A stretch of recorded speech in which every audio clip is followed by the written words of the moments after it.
Computer সায়েন্সে অবদানের জন্য গোডেল প্রাইজ পেলেন কর্নেল বিশ্ববিদ্যালয়ের কম্পিউটার সায়েন্সের প্রফেসর ঈশান চট্টোপাধ্যায়।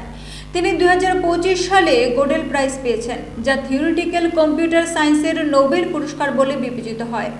আবারও বাঙালির মাথায় সেরার মুকুট। কম্পিউটার সায়েন্সের নোবেল গোডেল প্রাইজ পেলেন ঈশান চট্টোপাধ্যায়। জানা যায়, তিনি এই পুরস্কার পেয়েছেন এমন এক সমস্যার সমাধান করে যা গত 30 বছর ধরে গবেষকদের বিভ্রান্ত করে রেখেছিল।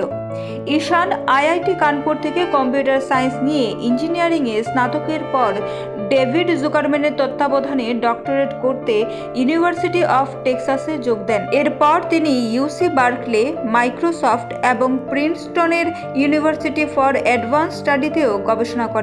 2018 সালে তিনি কর্নেল বিশ্ববিদ্যালয়ে যোগ দেন এবং 2024 সালে সেখানকার অ্যাসোসিয়েট প্রফেসর হন। ইউনিভার্সিটি অফ টেক্সাসে 2019 সালের জুকারম্যানের সঙ্গে তিনি যৌথভাবে গবেষণা করে explicit two source extractors and resilient functions নামক গবেষণাপত্রটি প্রকাশ করেন। সেই গবেষণায় জিতে নিয়েছে গোডেল প্রাইজ। এই গবেষণাপত্রে দেখানো হয়েছে কিভাবে দুটি নিম্নমানের এলোমেলো উৎসকে একটি শক্তিশালী, নির্ভরযোগ্য একটি উৎসে পরিণত করা যায়, যা নিরাপদ, বিশ্বাসযোগ্য কম্পিউটার সিস্টেম তৈরি করার জন্য গুরুত্বপূর্ণ। ঈশান র্যান্ডমস এক্সট্রাকশনের একটি সমস্যার সমাধান করেছেন। কিভাবে দুটি দুর্বল এলোমেলো উৎস ব্যবহার করে নির্ভরযোগ্য এলোমেলো সংখ্যা তৈরি করা যায়। ক্রিপ্টোগ্রাফি, নিরাপদ যোগাযোগ এবং ডেটা কম্প্রেশনের ক্ষেত্রে যা অত্যন্ত গুরুত্বপূর্ণ। কয়েক দশক ধরে বিশেষজ্ঞরা বিশ্বাস করতেন যে এটি করা অসম্ভব। তার গবেষণা প্রমাণ করে দেখিয়েছে যে দুর্বল ইনপুটগুলিও শক্তিশালী রেন্ডার্স তৈরি করতে পারে। এটি একটি গেম চেঞ্জিং ধারণা যা তথ্য এবং বাস্তব বিশ্বাস প্রযুক্তি উভয় ক্ষেত্রেই ভবিষ্যতের কাজকে অন্য রূপ দেবে।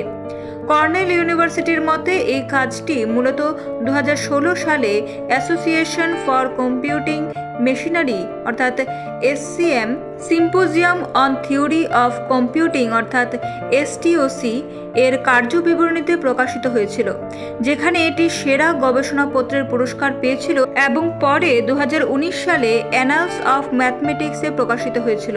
এছাড়াও ঈশান 2023 সালে স্লোয়ান রিসার্চ ফেলোশিপ, 2021 সালে ন্যাশনাল সায়েন্স ফাউন্ডেশন অর্থাৎ এনএসএফ কেরিয়ার পুরস্কার এবং 2019 সালে NSF computer and information science and engineering research initiative award পেয়েছেন।